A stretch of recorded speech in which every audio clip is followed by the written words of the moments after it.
Hey, everybody, I want to talk about a product and platform that I absolutely love and our latest sponsor, Interseller, the prospecting and outreach platform of choice for recruiters and sellers. Whether you're doubling down on business development or recruiting talent, Interseller does all the heavy lifting of finding contact data, automating the email and follow up process, and syncs all that rich data into 20 plus CRM and ATS platforms. Reach out now and get going on a 2-week free trial and let them know you heard about it from Adam on the podcast today. Check out the link on the website. Appreciate it. Welcome to the podcast, where we introduce you to incredible humans who share their journeys with the mission to inspire you to harness your own inner tenacity to drive your life and career forward. And now, your host, Adam Posner.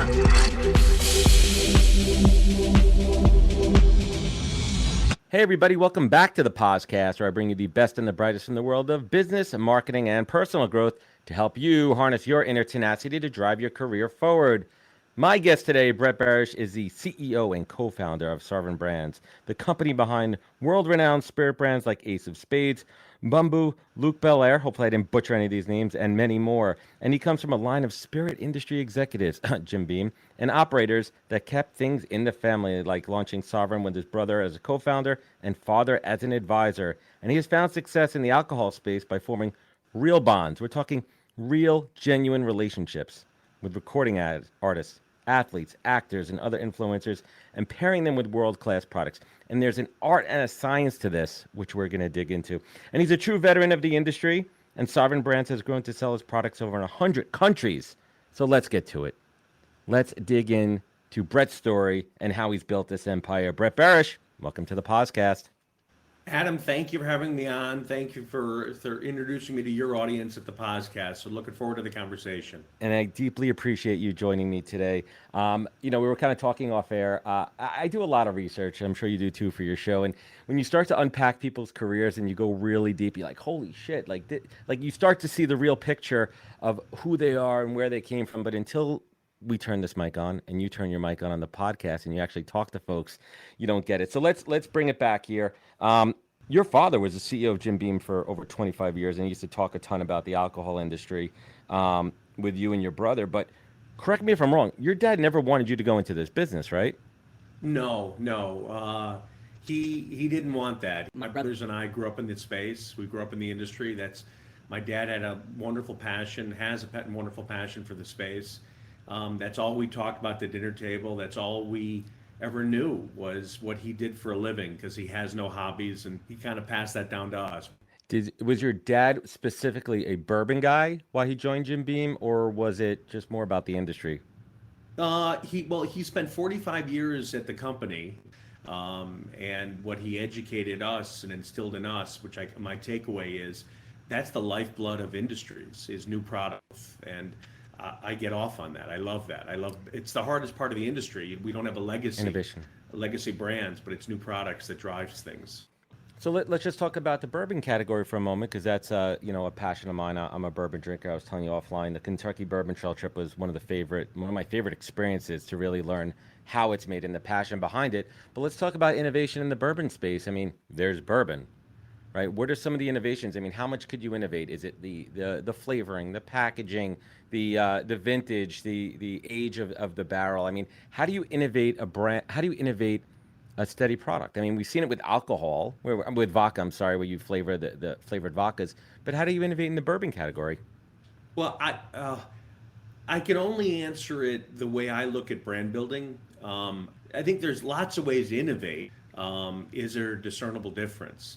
That's what I'm after. I choose categories not based on what's hot, because if it was hot, I'd be in the bourbon category. That's hot. How do I have a discernible story that has a difference in taste, and is it a better product than my competition? If I don't have that, I can't launch a brand. I don't know how to do it. I have a great bottle, great looking icon for it, story, but if there's not a discernible difference where you're tasting that, you're on the trail, you're trying, you're like, wow, this is different, then I can't do it. So you have to truly believe in the product. I mean, we've seen this. I'm jumping ahead a little bit to the conversation. I mean, I go to the liquor store, and there is obviously something that's going to pull your eyes to it on the shelf. It's going to be a bottle design, a look and a feel to it. But that only, I mean, yes, it sells it, but it's not going to be a repeat business. If you pick up a bottle and you Yep. purchase it and it looks awesome and it gets your attention and you go home and you pour that first drink and it's garbage, that's a You're never terrible going experience. back. You can't put lipstick on a pig, right? Correct. I believe that wholeheartedly, and I tell my team this all the time. I need both, however. I'm not the Diageos and the Bacardis. I don't have the spending power they have to build brands. So look and feel is important. If you hope that the consumer sees something, it catches their eye, and they want to try it. But like you said, Adam, if it doesn't taste good, they'll never come back. So Brett, we're talking about packaging here, and I got to show you one of my prized possessions. So I picked this up a few months ago at a antique store. I saw it on the shelf. My wife was like, "I'm going," and we're up in Harrison, New York. And I was like, "I'm gonna wait outside. I'm gonna, look on my phone." And I see this thing in the window, and Yep. it catches my attention. 1973 Bob Hope 14th Annual Desert Classic Jim Beam 100-month-old bottle. I mean, It's awesome. So I have, just so you know, Adam, in my room, in my parents' house, I have two bottles on my shelf. One is King Kong, and the other one is Mount St. Helens. And those were bottles that they made back in the day. They used to do these special edition bottles. They were just the coolest things, the coolest things. it is cool, but it's also the product that's in here that we were talking about earlier. Correct. This is 100 proof, freaking barrel strength over here. I mean, this is China. This is awesome. How much you think I paid for this? Oh, I couldn't even guess. $10. Great purchase. Great, Great great purchase. purchase. So we digress But here. but Adam, I'll give you an example. I've got one of the brands you mentioned is a rum we have called Bumbu, and Bumbu is now it's the number one premium rum in the United States. Our biggest international market for Bumbu is Canada. Hmm. We are the number one premium rum in Canada. No one from our company has ever been there. We haven't done anything. There's no marketing taking place. Nothing's happening. It's the taste. Word of mouth, if you've got a good product, word of mouth takes over and people want to pick it up. That's what I believe in. All the other stuff you need because it helps a brand, but if it's not, like you said, if it's not in the bottle, if it doesn't taste good or better than the competition, the consumer's not going to pick it up a second time. No, no, no. Why would they? You don't want the one-off purchases. You want a sticky consumer. You want an advocate. You want someone who's going to love your brand. I'm a Jim Beam. I'm a Basil Hayden fan. Like I love Basil Hayden. Like that's my go-to drinkable bourbon. But let's take a couple steps back because you weren't always in the business. Like it was in the family. But you started in investment banking. I'm sure you didn't roll in there with this beautiful coif and beard that you have back in the day, did you? No, no. I was what I tell people all the time. I was the kid who had a billion ideas. I had so many ideas, and didn't know what I want to do. Ended up doing banking because everyone else was doing it. Quit my job after a year and wanted to start a bagel shop. Ooh. A friend of mine backed out of it. I was going to do it with, and I was lost. Didn't know what I wanted to do, and I was fortunate that at one point in my 30s, I finally said I got to commit to something and started this company. Was there an impetus? Was there that one moment where you had that aha moment where you're like, I don't want to be in investment banking. I have this entrepreneurial spirit and energy to me. I'm destined for greater. I'm going to go do it. No, I think I think I always felt that way. I think the hardest part is I think there's two types of people. Well, there's at least two types of people. There's one my daughter who's 22 wants to be a psychologist. She knows she wants to do that. That's what she wants to be. That's great. If you know what you want to be, that's awesome. The other one is someone like me who I had no idea what I wanted to do. I knew I wanted to do something on my own. I wanted to touch a brand in some capacity, but it was just, I don't know, you need to hit the bottom before you can rise up. And for me, it was, I just had to get over this idea of I got to pick something. I have to pick something. Once I picked it, then it felt like home. And was it a logical kind of progression, a logical decision to go into the spirits industry because it was in your blood and in your family and what you knew? No, I knew, I think what I'm good at, and I say this all the time, is I'm an outside. I never worked in the industry, never once, never worked in the industry. However, I think that's a good thing. I think if you're too close to something, you can't see the opportunity. So I continue to look at the industry, and together with my brother who worked in the industry, where we have enough understanding of it, but we look at it from an outsider's perspective. And I think that's a great compliment. For the Of same course. reason, I get nervous going into liquor stores. It's too overwhelming. I can't handle it. There's It's a too lot many brands. So, and sometimes not being around it gives you the best opportunity to see where you can go with it. because you're not distracted and you don't have biases. You could go in with a Correct. clear mind. I got to double back and ask you one not so professional question. Where are the best bagels in the country? H&H Bagels in New York. I will H&H Bagels. I will take that one. There's something it's the water, right, man? Like it's the water. I mean, Montreal has great bagels. The Fairmont bagels in Montreal are second best to New York, in my opinion. It's New York Bagels. It's a soft, warm bagel, H&H. How do you I take smoked something special and walked 60 blocks to get there, so it's worth it. how do you take your bagel? What kind of bagel and what do you put on it? No, if it's soft and warm, nothing. Just eat it. Wow, you're a straight purist, man. You don't need anything. Respect. It's the same way I treat alcohol. If you can drink it straight and it's good, you got a home run. You don't need to put anything in it. You don't need to mix it. You don't need to try anything. I don't mix literally it. believe that. No, that's a good one too. I mean, that's why I drink alcohol too. Whenever I have a new brand or product, I mean, I like my spirits on the rocks. I just like it chilled down, Yep. just a personal preference. But if I'm trying something new for the first time, I'll try it neat. I'll let it sit. I'll let it open up because I want to taste. I want to taste with the distiller in its purest form, Yep. and so, really experience it. So if you came to our office and we tasted products, whether it was wine or spirits or champagne, we don't spit. We drink. We drink and we swallow. And I'm the normal consumer. I want to try it just like everyone else does. If I'm spitting it out, I'm not tasting it. I need to drink it. Let's I love your approach to coming into an industry as an outsider, and let's talk about the early days of Sovereign Brands. With one of your first vodkas, 3 Vodka, right? What was one of those early lessons, from that launch that you had to learn the hard way, man?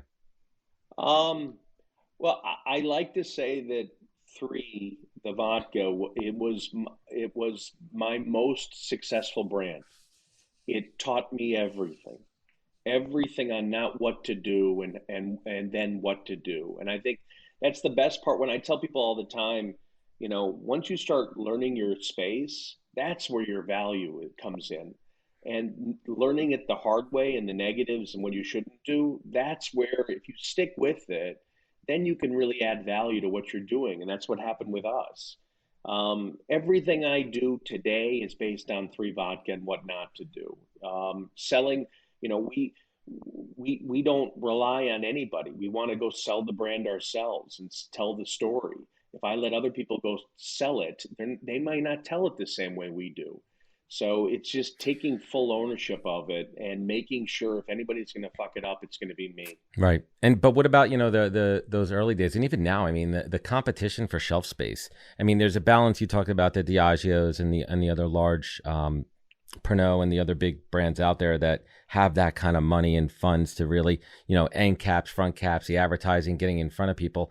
How do smaller brands like yourself garner the real estate in the retail stores? It's one of the things we learned. I can't compete with them. I can't. So I can't do what they do. If they're doing it, I shouldn't be doing it. If they're buying back bottles, if they're buying shelf space, I can't do it. What I can do is and I believe in what we call organic brand building. You got to find your place. Where are you going to be successful? What's working in our industry? So I have a brand, Bel Air. It's the #1 champagne sparkling in the United States. It's an enormous brand. In our industry, they say you have to sell it on premise, which is bars and restaurants, to then sell it retail. So if I believe that, then I should just be focusing on that. We ended up seeing early on that Bel Air took off at retail, took off at independent retail. It's been 10 years. We still haven't started on premise. So that's the example of you don't have to do things the way everyone else does it to succeed. Just if you learn and see what's working, then you push forward, you press on the gas that way.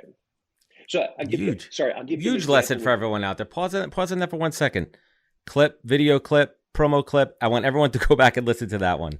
Well, I'll give you an example with my kids. Please. So I have my son Bo is 7. He can read and do math like he's unbelievable. He's a genius. He can't draw and he can't write worth shit.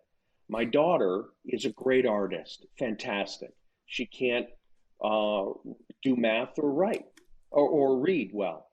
So what you do as a parent is you push forward in those areas what they're good at and let them excel, and then you backfill later for the other stuff. And it's the same thing with brands. Where it works, go forward. Where it's not working, don't push it. You can do that one later. Just go where it works first. Sound advice. Let's touch on a rough time, the gritty times when you went into building this business. Tell us about the time where the IRS was freezing your accounts. And correct me if I'm wrong, your mother offered to sell her wedding ring? Yeah, so it's That's crazy. I like transparency because I think there's people out there who were me I'm not. I don't like hearing success stories because sometimes it makes it seem so easy. It's not. Mine was a long term success, but I had many moments like this. I put all my money in the business, stopped paying myself, stopped paying taxes, because if I stop paying taxes, I get to put more money in the business. Funny how that works, doesn't it, Bret?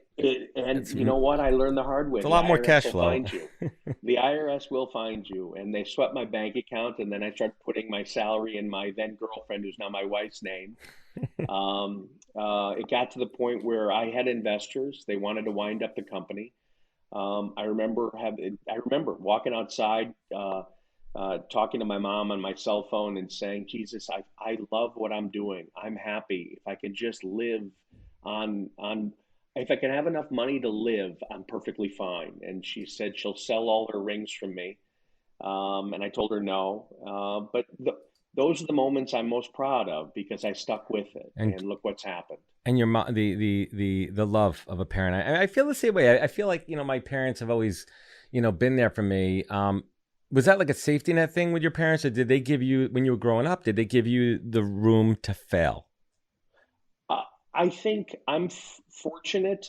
I would say it this way. Yes, I grew up in the industry and my dad was in the business. It's my mom. It's my mom. It's sometimes it doesn't have to be your mom. It could be a family member. It could be a friend. You need somebody who's in your corner. You need someone who's going to root for you and cheer for you and say you can do it. Sometimes there are people like me who just don't have confidence, and I'm still learning to have confidence. You need people who are in your corner who say, "I will." You can do this. You can get there. My mom is fearless. She's a fighter, and 90 plus years old, rollerblades on her own. Love it. Wears my brands everywhere she goes up to everybody and talks to them about our brands. She's proud of you. Yeah, and Doesn't that give you confidence? Doesn't that 100%. I had a chapter that came out in a book the other day, and my parents called me. I mean, they were so proud of their son, and this that's the affirmation that I need, that I'm doing for them, that they're proud and happy, and they always have my back. I mean, that for me is everything. Yeah, but I think for me now it feels good to say to her, look what you believed in, and you were right.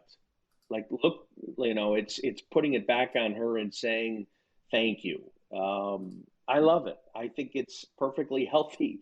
Shout out to your mom, man. If your mom does it for you, it's awesome. I love it. She's fearless. Like I said, she's fearless, and Fearless. she's instilled that in me. What an attribute, fearless. Right? What an attribute to go out there and just not be scared and take challenge and risk. So let's pivot the conversation to, was it from an early stage with Sovereign Brands that you took the approach and knew that it would be best to align with influencers? And we're talking years back when influencer wasn't a title, but aligning with celebrities, athletes, musicians. Was that always the approach? It's, again, for me, it's all about the brand. They're just like any restaurant where a celebrity is an owner, just like, any company that puts advertising behind notable people. 9 out of 10, 99 out of 100 don't work. So it's all about the brand. If the brand isn't good, if it doesn't have, we talked about it, the story, the taste, the Exactly. packaging, the name, if it's not something you believe in, it won't work. What we're good at, and I believe is, or get what again, I go back to this idea of organic brand building. I don't force our brand on anybody. I go after areas where I'm interested in it. I'm interested in that audience. I want to see if I can work with people. I want to work with people where they benefit and we benefit, and it's working. And it's to me, it feels good because everybody wins the way we do it. So how do you, I mean, listen, anyone who goes out there and anyone who's got their eyes wide open, they could see celebrity endorsements on anything. I mean, look at, look at Shaq. I mean, that guy will put his name on anything for better or for worse, for better or for worse. But it really needs to align. Like, how do you, what's that secret sauce to ensure that organic connection between a celebrity and a brand? Like, I mean, let's talk about Jay-Z with Ace of Spades. Was that a natural connection? Yeah, that's a great example. Or other people like Rick Ross or Lil Wayne. I didn't know any of these people. These are not people I don't hang around with. We're not friends. I became friends with them because of the brands. They found the brand. They bought the The brands brand. called them. So they were consumers first before partnership. Exactly. They're consume they wanted the brand, they consumed the brand. That's what to me organic means. It's real. It's a real connection. It's not a strategic decision saying, geez, look at these stats, look at who their followers are, look at their numbers. We should go work with them. That's not it. No. I'm a fan of people discovering our brands because it's a real connection. I always tell this story. 30 years ago, I was at a club in Miami with my dad, and someone bought a bottle of Kettle One. It wasn't me, and put it on the table. And I was like, oh my God, that's the coolest thing I've ever seen. From then on, that was my brand. I didn't even, it wasn't even me who purchased it, but it's a connection. An affinity. Brands are, you wear it on your sleeve. And everybody you just mentioned loved the brands. And we started talking and built a relationship. And let's see what we can do together. That's what it's about. So let's talk about that relationship with Jay-Z. And just to give everyone who's not familiar, what year was it around that you first met him and started to talk shop? God, 2006 or seven. Right. I mean, he was huge back then. Even Blueprint. I mean, we're talking Jay-Z was it. I mean, what was Go ahead. what was that first impression Um, from what you see in the public persona versus when you actually got to know him as a person and as a businessman? oh, he's a smart. He's very smart, genuine, listens, wants to learn, understands. I think he's great at branding in the sense that he knows what to pick up, what works. For the same, and to me, that's the same reason why when you think about Ace at the time, it's this bottle that stood out. It connected with people. It had a reaction. That's what you want in a brand, and he saw it.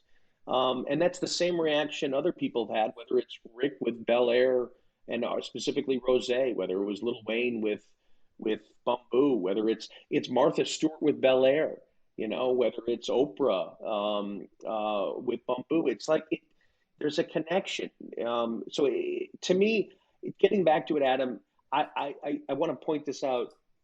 I don't know what the secret sauce is. There's not, I couldn't tell you one person that this is going to work It's and not a all he has formula. to do or she do is do a post. However, I do believe in trying lots of things because then you're going to find out maybe this does work, maybe it doesn't work, maybe this person has something, maybe this person doesn't. You don't know until you try it. Yeah, I mean that's a valuable lesson, for everyone. Are you dipping into? Is it just music? I mean, that's kind of your sweet spot. I mean, have you done anything outside of the music, or you I found your love, niche? no, I think, and to me, it's people. Whether it's sports, whether it's different genres of music, I EDM. mean, yeah. Look at Steve Aoki. Yeah, Steve has been great, unbelievable. Unbelievable connection with Steve. But it can be other genres of music. It can be, I love sports, so that's a connection for me. Um, uh, I think those two areas I'm more fond of, but it depends on who the influencer is and what they bring and the value. Do we get along? It's a relationship, and it's not to me. It's not a transaction. It's a relationship. No, that's a big one. Let's riff on that for a minute there. I truly believe, I'm going to riff here for a second here, that so many people in today's world are just transactional, short-term, instant gratification, and they're losing sense of the value of long-term relationships. What's your take on the scene? What's your hot take on long-term versus short-term? Well, again, I can only speak what works for me, and that is, I want to get to know somebody. I want to get a feeling of them. I want them to know us. There's got to be a win-win scenario out of the relationship. Um, I believe in that. You don't need to jump in day one. We're not going anywhere. It can take 6 months, 8 months, a year, and you figure it You out. figure What's it going to out. work for them and what doesn't. If I use, everybody knows Rick Ross is been a huge supporter of Bel Air, specifically Rosé. We probably talked for a year and a half before Rick started working with us in any There was trust. significant way. You built trust, a rapport, a relationship, a human-to-human relationship. And the rest is history. So let's talk for a minute about the Self-Made Taste Better series. Who came up with this concept, and why did you choose to be the face of it? Um, it's again, it gets back to within our team, we try to think about what do our brands mean, and we started seeing on social media, everyone's holding our bottles and they pick them up and they hold them, and it's a symbol. Hmm. They're a trophy. It's a sign of success. It's a sign you've achieved something. It's a sign of I've done something, and that resonated with me. And the idea of self-made to me isn't. It's not. Again, I think I said I touched on this earlier. It's not about the success, because I think the average person can look at me and say, Jesus, look how quickly it happened. It didn't happen quickly. This is 20 plus years. The first seven sucked. It was The horrifying. It was grind, the scary. uphill battle. Correct. So what I wanted to focus on with people that I admire, whether you're up and coming or you're there, is that struggling side, that side where tell your story, of what you went through, because one, your fans are going to appreciate, and two, there are people like me who I need that. I need to hear that because it drives me. It shows it can be done. It tells the young 20 year old who wanted to do everything and didn't know how to start, you know what, I can do it too mentality. So that's what it's turned into. And I've I got to love it. interview everybody from Post Malone to Aoki Steve to Wayne Wiz. I'm interviewing all these artists in Africa. I'm a huge fan of music in Africa and promoting that. I get to hear stories, and that's what I want to focus on. That's what it's about. It's about creating a canvas, and we were talking about it before. Podcasting. It's creating a canvas.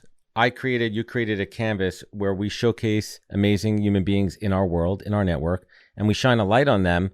But Bret, when we shine the light on them, that light also reflects back on us, right? And allows us, and it's almost like, we talked about, it's not so much being selfish, but like we're learning. We're learning from folks we admire. I have you on the show so I can meet you, learn from you, and share it with my audience. It's a And masterclass for me. it's and it gets back to this idea of relationships. There's an artist named Currency from New Orleans who's amazing. I met Currency through my interview with him, and guess what? Now we're working together. I That's how it love works. the guy. I interviewed two artists, 24 Hours and Selma Slims.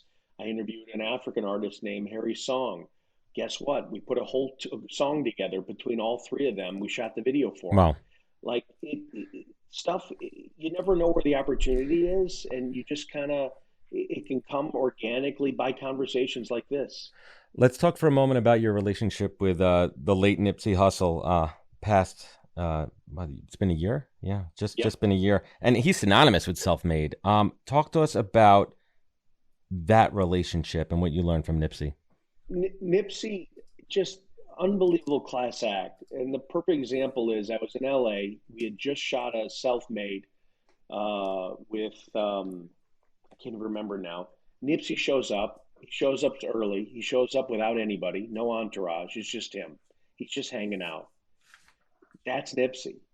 It's That's genuine. Nipsey. And then in the interview, I remember, he had this story which I fully embrace. And this is the hardest part about trying things on your own. He referred to it as popping your trunk on the corner. And what it means is he pop your trunk means go to the corner of the busiest street, Sell. open up your trunk and go sell. That's hard. That to have the balls to go do that is hard. And I get it. And that's where you got to start. If you've got, we don't all have, you can't all approach an investment banking firm and a hedge fund or money and go, I want to go raise money. Just go freaking sell. Just do it. That's what I did. And that's what he said. And I embrace that every day. It's a grind. It's like the real work. And lately, I don't know about you, I see people kind of shitting and trying to cancel the word grind and hustle. You know what? That's the stuff that got you to where you are. That shelf behind you, right? This studio office business that I built, it didn't just appear magically. Sure. We got to fucking put the work in and do it. So you know what? Yep. If you want to start something, grind. Because I think the problem is in social media. I'm going to rant for a second here. You see all these unicorn companies getting these billion-dollar valuations for nothing but a small idea.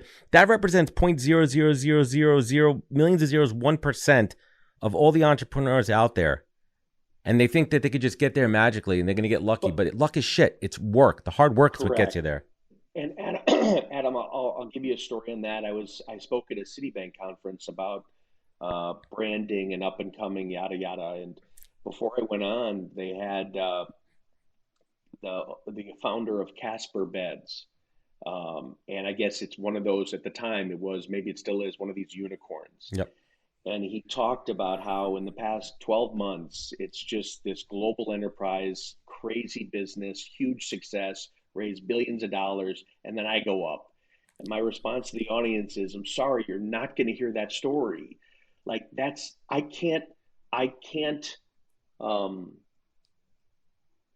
don't know how to relate to that. It's so foreign to me, but I can be successful my way. And maybe there's people out there who can be successful my way, right? Which is just freaking working the street. Yeah, you work it. And I think it's this concept I talk about all the time, the idea of eating what you kill. Yep. If I don't hunt, if you don't hunt, people aren't eating. And your family, the people that work for you, the brands and everything. And that's the fuel to my fire. Bret, let's bring this home here. Something that oozes from you is authenticity, something that you talk about from you personally and from your brands too. How do you, this is a tough one, man. How do you define authenticity, being authentic? I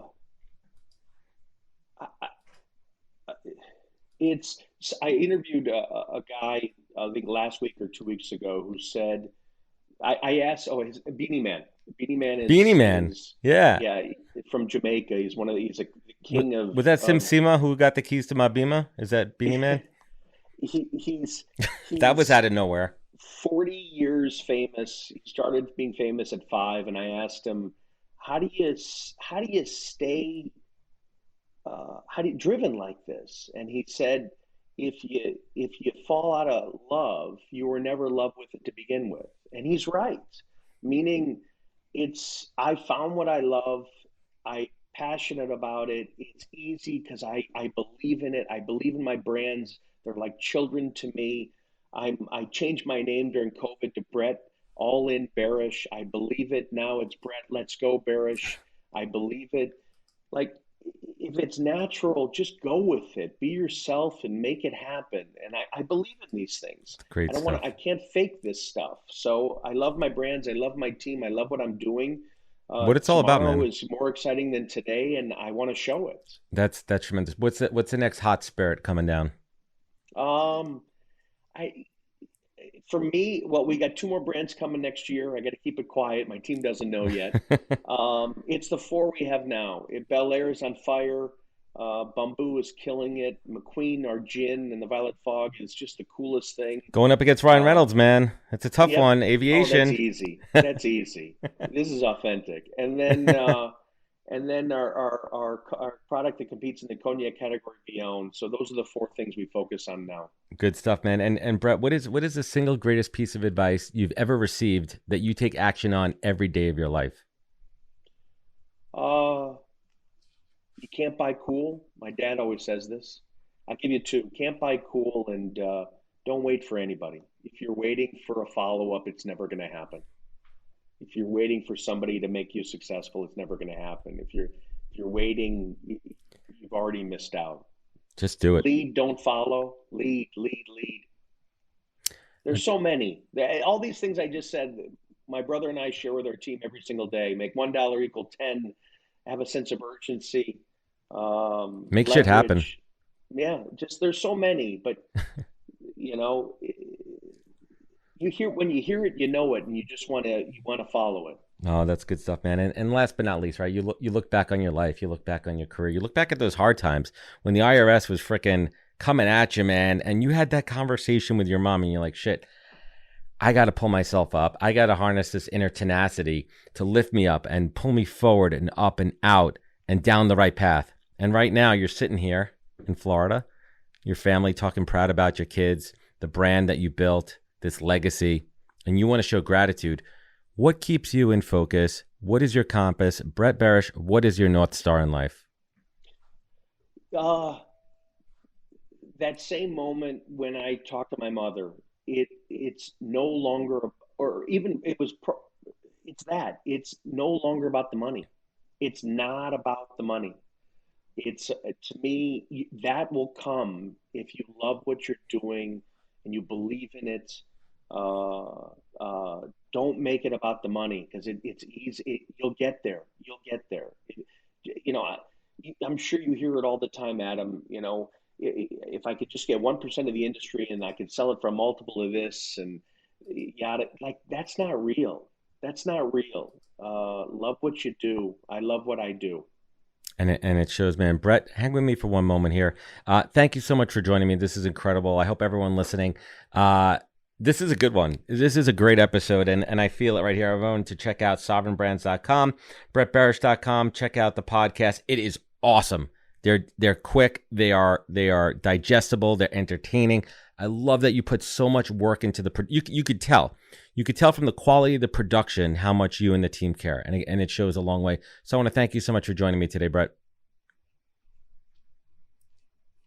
Awesome. Hang with me for one moment here. And everyone listening at home, you know where to find out more at thepodcast.com. If you like this episode, leave a review. Rating it goes a long way. Sharing means caring. Remember, take care of each other. Look out for one another. Do the right thing every time, because that is the right way to do things. And catch us next week for another great episode of the podcast. Take care, everybody. Wisdom is forever, but for us, it's time to go. Thank you for joining us. Luckily, we'll be back with our next episode soon, jam-packed with more incredible humans. Thank you for listening, subscribing, and sharing. To join the conversation, search the podcast on LinkedIn. And to catch up on past episodes and more info, please visit www.thepodcast.com.